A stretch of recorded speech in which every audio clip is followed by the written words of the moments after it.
इस वीडियो में आपका स्वागत है। हम पढ़ रहे हैं हिंदी साहित्य का इतिहास। हिंदी साहित्य इतिहास में दूसरा काल है भक्ति काल।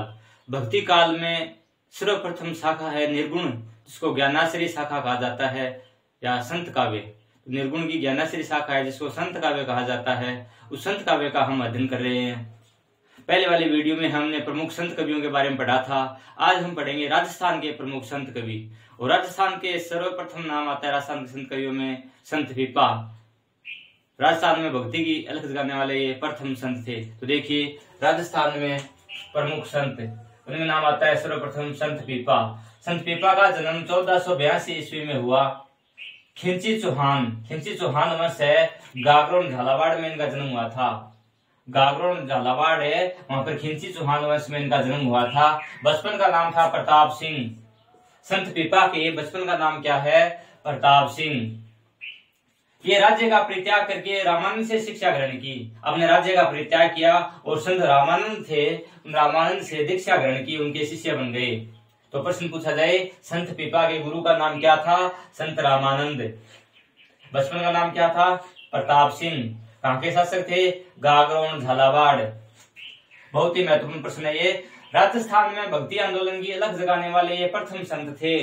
कई बार परीक्षा में पूछा जाता है राजस्थान में भक्ति आंदोलन की अलख जगाने वाले प्रथम संत कौन थे? तो संत पीपा हैं, वो प्रथम संत थे। दर्जी समुदाय इन्हें अपना आराध्य मानता है। दर्जी समुदाय के लोग हैं, वो अपना आराध्य मानते हैं, संत पीपा को मानते हैं। गागरोन के शासक के रूप में दिल्ली सुल्तान फिरोज शाह तुगलक से युद्ध किया था और उनको पराजित किया था। तो फिरोज शाह तुगलक को युद्ध में हराने वाले राजस्थान के कौन से संत थे? संत पीपा थे, जो गागरोन के शासक के रूप में प्रताप सिंह के नाम से जाने जाते थे। बाद में वही पीपा के नाम से प्रसिद्ध हुए। बाड़मेर के समदड़ी गांव में संत पीपा जी का मंदिर है। संत पीपा जी का मंदिर कहाँ है? बाड़मेर के समदड़ी गांव में। टोडा ग्राम जो टोंक जिले में है, वहां संत पीपा जी की गुफा है। संत पीपा की गुफा कहाँ है? टोडा ग्राम टोंक। इसके बाद में अगले आते हैं संत धन्ना। संत धन्ना,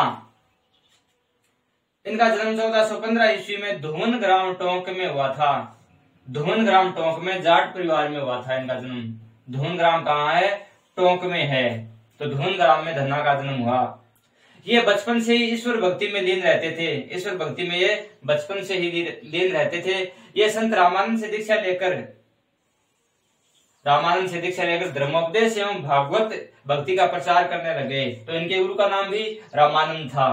भक्तमाल में रामानंद के जिन 12 शिष्यों का नाम आता है, उनमें संत पीपा और संत धन्ना भी हैं। तो ये भी रामानंद के शिष्य थे। राजस्थान में पंजाब में इनकी लोकप्रियता है। राजस्थान के बाद में पंजाब में भी इनकी काफी लोकप्रियता है। इसके बाद अगले संत आते हैं संत सुंदरदास। इनका जन्म 1596 ईस्वी में दौसा, जयपुर के पास दौसा में इनका जन्म हुआ था। 1596 ईस्वी में ये दादू दयाल के शिष्य थे। संत सुंदरदास हैं, ये दादू दयाल के शिष्य थे। निर्गुण संत कवियों में सुंदरदास सर्वाधिक शास्त्रीय एवं सुशिक्षित थे। तो प्रश्न पूछा जाए निर्गुण संत कवियों में सबसे ज्यादा शास्त्रीय और सबसे ज्यादा शिक्षित कौन थे? तो संत सुंदरदास हैं, वो सबसे ज्यादा सुशिक्षित थे। गेय पदों और दोहों के अलावा इन्होंने कवित्व व सवैये भी लिखे हैं। निर्गुण भक्तों ने ज्यादातर गेय पद और दोहे लिखे हैं, लेकिन सुंदरदास ने गेय पद दोहों के अलावा कवित्व और सवैये भी लिखे हैं। इनके लिखे 42 ग्रंथ माने जाते हैं। सुंदरदास के द्वारा रचित 42 ग्रंथ माने जाते हैं, जिनमें से 2 प्रमुख हैं, ज्ञान समुद्र और सुंदर विलास। ज्ञान समुद्र और सुंदर विलास इनके 2 प्रमुख ग्रंथ हैं। इनके मुख्य कार्यस्थल रहे दौसा, सांगानेर, नरेना और फतेहपुर सीकरी। दौसा, सांगानेर, नरेना ये जयपुर के आसपास के क्षेत्र हैं, और फतेहपुर सीकरी ये हैं संत सुंदरदास के प्रमुख कार्यस्थल रहे हैं। इन्होंने दादू पंथ में नागा साधु वर्ग का प्रारंभ किया। दादू पंथ है, दादू दयाल द्वारा रचित है। उस दादू पंथ में नागा साधु वर्ग का प्रवर्तन करने वाले कौन है? संत सुंदरदास हैं। संत सुंदरदास का एक प्रसिद्ध सवैया है, उदाहरण के रूप में कवित्व और सवैया खूब लिखे इन्होंने। तो एक सवैया है, गेह तजो अरुनेह तजो पुन खेह लगाई के देह संवारी। गेह तजो अरुनेह तजो पुन खेह लगाई के देह संवारी। मेह सहे सिर शीत सहे तन धूप सहे जो पंचागी निबारी। भूख सही रही रूख तरे पर सुंदर दास सबे दुख भारी। दासन छांडी के कासन ऊपर आसन मारो पे आसन मारी। यानी गेह तजो अपना घर छोड़ दिया, और नेह तजो और मोह तज दिया, प्रेम तज दिया। पुण्य खे लगाई के देह संवारी। पुण्य खे यानी मिट्टी लगा करके अपने देह का श्रृंगार किया है। तो संत होते हैं उस प्रकार से अपना घर छोड़ देते हैं, प्रेम घरबार से प्रेम छोड़ देते हैं और खे लगा करके अपना शरीर को संवारते हैं। मेह सहे सिर शीत सहे तन। मेह यानी बरसात और शीत सहे सर्दी से हनता है इनका तन। बरसात से धूप समय जो पंचाग्नि वाली, धूप के समय पंचाग्नि जैसे जला रखी हो, इस प्रकार ये सहन करते हैं धूप सर्दी गर्मी बरसात। भूख सही रही रूख तरे, और भूख का सहन किया, भूखे प्यासे रहते हैं। सही रही रूख तरे, रूख यानी पेड़ के नीचे रहते हैं। सुंदरदास सबे दुख भारी, सुंदरदास कहते हैं कि सब दुख भारी दुख सहन करते हैं। डासन छांड के कासन ऊपर, दासन यानी दहना ईर्ष्या, इस प्रकार की बातें छोड़ करके कासन ऊपर आसन मारियो, आसन बैठाया, अपना आसन जमाया, आस ने मारी। फिर अगर आस ने मारी, आस नहीं गई तब तक क्या है, उनको सच्ची भक्ति नहीं मानी जाती है। तो ये सुंदरदास का प्रमुख सवैया संत था।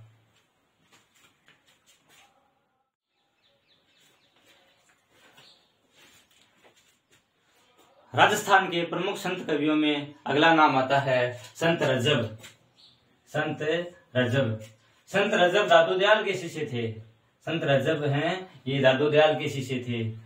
दादू के उपदेश सुनकर जीवन भर दूल्हे के वेश में रहते हुए दादू के उपदेशों का बखान किया। तो परीक्षा में पूछा जा सकता है, राजस्थान के ऐसे कौन से संत थे जो जीवन भर दूल्हे के वेश में रहे? संत रजब हैं, ये जीवन भर दूल्हे के वेश में रहे और दादू दयाल के शिष्य थे। दादू दयाल के उपदेशों का बखान किया।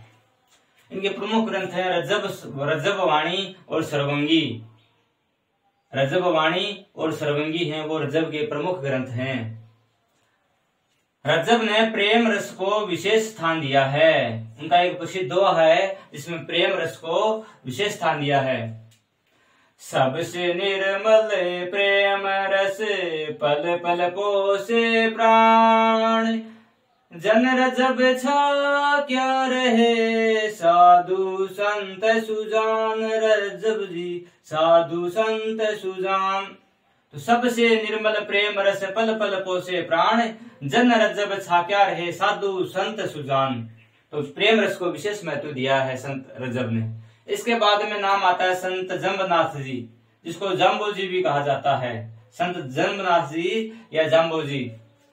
जाम्बो जी का जन्म 1451 में पिपासर, नागौर जिले में पिपासर है, वहां पर पंवार राजपूत वंश में हुआ था। जाम्बो जी का जन्म 1451 में पिपासर नागौर में पंवार राजपूत वंश में हुआ था। इनके पिता का नाम लोहट जी और माता का नाम हंसा देवी था। जाम्बो जी को विष्णु जी का अवतार माना जाता है। जाम्बो जी को विष्णु का अवतार माना जाता है। उनके 29 नियम हैं या 29 उपदेश हैं, इसीलिए इनको विष्णोई संप्रदाय कहा जाता है। 20+9 विष्णोई 29 नियम के कारण इसको विष्णोई संप्रदाय कहा जाता है, इनके संप्रदाय को। तो विष्णोई संप्रदाय के संस्थापक कौन है? संत जाम्बो जी। इनके 29 नियम वो जम्ब सागर में, जिनको जम्बवाणी भी कहा जाता है, उसमें संग्रहित हैं। प्रसिद्ध ग्रंथ का नाम है जम्ब सागर या जम्बवाणी। उसमें 29 नियम है, जो धार्मिक उपदेश हैं वो संग्रहित हैं। ये 29 शिक्षाएं वैष्णव, जैन व इस्लाम धर्म के समन्वय से ली गई हैं। 29 जो शिक्षाएं हैं जाम्बो जी की, वो वैष्णव, जैन और इस्लाम धर्म के समन्वय से ली गई, इनसे ग्रहण की गई हैं। पर्यावरण सुरक्षा है तो प्राणों का बलिदान भी दे देते हैं। विष्णु संप्रदाय के जो लोग हैं वो पर्यावरण की सुरक्षा के लिए अपने प्राणों का बलिदान भी दे देते हैं। जाम्बो जी का कथन है, सिर साटे रुख रहे तो भी सस्तो जान। सिर के बदले में भी पेड़ की रक्षा की जाए तो भी उसको सस्ता जान। तो पर्यावरण सुरक्षा है तो प्राणों का बलिदान भी दे देते हैं। और जो खजरली ग्राम है वहां 363 विष्णोई पुरुष और महिलाओं ने इमरता देवी के नेतृत्व में जो बलिदान दिया था, वो भी क्या है, जाम्बो जी संप्रदाय से संबंधित ही है। तो प्राणों की रक्षा के लिए पर्यावरण की रक्षा के लिए प्राणों का बलिदान भी दे देते हैं। इन पर कबीर का प्रभाव भी दृष्टिगोचर होता है। जाम्बोजी के ऊपर कबीर का प्रभाव भी दृष्टिगोचर होता है। जाम्बोजी के प्रमुख कार्यस्थल है संबराथल बीकानेर, जिसको संबराथल दोहरा कहा जाता है बीकानेर, और इनका समाधि स्थल है मुकाम तालवा, नोखा तहसील बीकानेर में मुकाम तालवा है वो इनका समाधि स्थल है। इसके बाद में अगले राजस्थान के प्रमुख संत जसनाथ जी, इनका जन्म 1482 ईस्वी में कत्रियासर बीकानेर में हुआ। बीकानेर के अंदर कत्रियासर गांव में संत जसनाथ जी का जन्म हुआ। इनका मूल नाम था जसवंत था। दीक्षा ग्रहण करने के बाद में इनका नाम जसनाथ पड़ा। गोरखमालिया नामक स्थान पर 12 वर्ष तक तप किया। गोरखमालिया स्थान है, वहां पर 12 वर्ष तक तप किया। राव लूणकर जो बीकानेर के शासक थे, शासक बनने से पहले इनको बीकानेर राज्य की गद्दी प्राप्ति का वरदान दिया था। तो प्रश्न पूछा जा सकता है,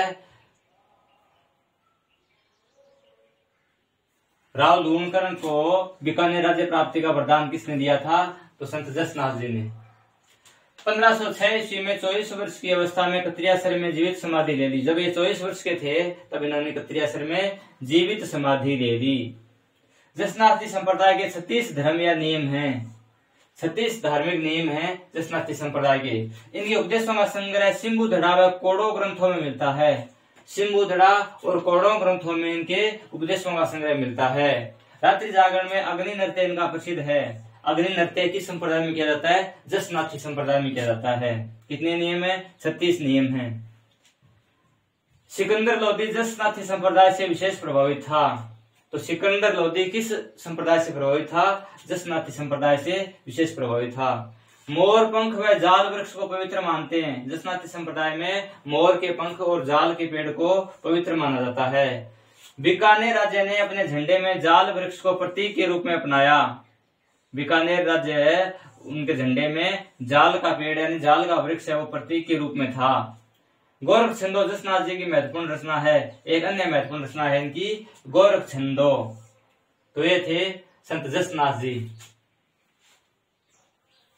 इसके अलावा जो अन्य संत कवि हैं उनका हम अगले वीडियो में अध्ययन करेंगे। धन्यवाद।